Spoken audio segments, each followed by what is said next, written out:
United States is not the land of the free and the home of the brave. It is the land of the fee and the home of the slave.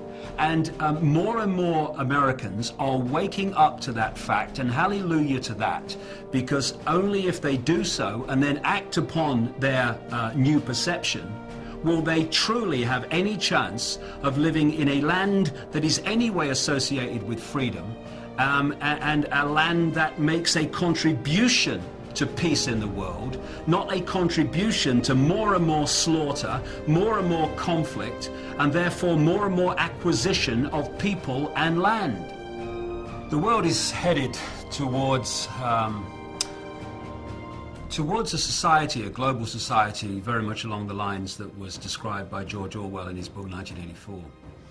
I'm almost hesitant to use the phrase the world is heading, because the world is to a large extent there. It's not a case of whether we are going to allow the world to go into a police state. We already are in one. The question is, how deeply are we going to allow it to happen? The reason now that we're seeing more and more of this police state around us in a form that we can see and cannot any longer deny is because humanity is waking up. There are enormous numbers of people who are now beginning to allow the veil to lift and allow themselves to see what they couldn't see before. When I started talking about all this 20 years ago and writing about it, I was talking to a man and a dog when the dog could be bothered to turn up. I was the nutter in Britain, the person people laughed at and dismissed. Now I talk to thousands of people at a time, and my work is known all over the world. I have been a barometer for a dramatic awakening of vast numbers of people, and it's an exponential curve. We are now at the point where those institutions and these institutions of control and surveillance and all the rest of it are now being put in place. So this hidden dictatorship all this time is now coming to the surface where it can be seen. And this gives us an opportunity for people to actually start to do something about what's happening, because instead of being some far off sometime over the rainbow, it might come sometime, it's now in our face. The police state is staring us in the eye, and it's getting more and more imposed upon us and more imposed on society every day. They look at the world, they know there's something not right. There's something that's not the way they want it to be, and they feel uneasy about it. But they try to placate those fears, not by facing them, but by trying to find a way of making them disappear with words like, oh no, we would never allow a police state. Not in America, no, never allow a police state. Britain, never allow a police state. Wonder if they said that in Germany just a few decades ago. We'd never allow a dictatorship in Germany. We're a land of freedom. And look what happened. In a few short years, they had a grotesque dictatorship.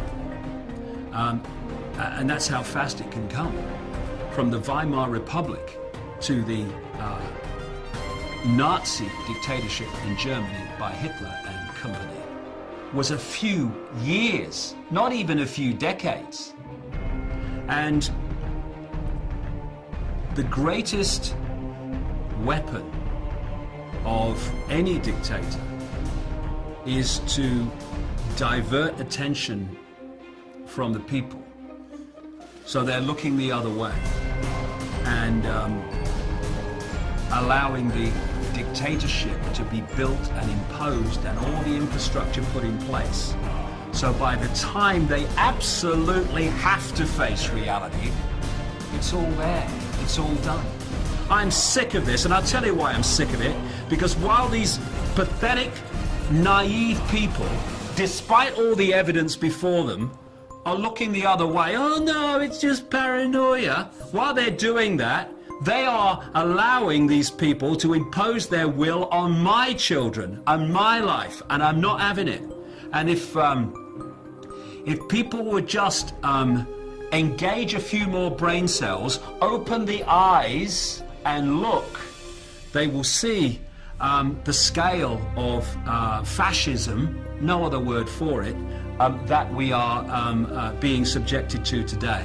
And if you don't wake up and you go on looking the other way, well, the fascism just gets more, and eventually it will dawn on you, and by then it will be too late. Don't look to me for sympathy when it happens, mate, because you got your chance now.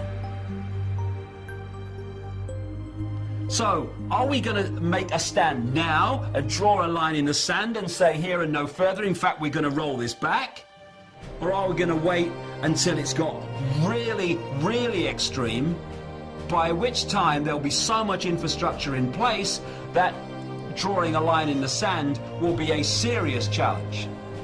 And we either face it now, or we face it a little bit further along the road, when if we think it's not very good now, it'll be a bloody nightmare by then.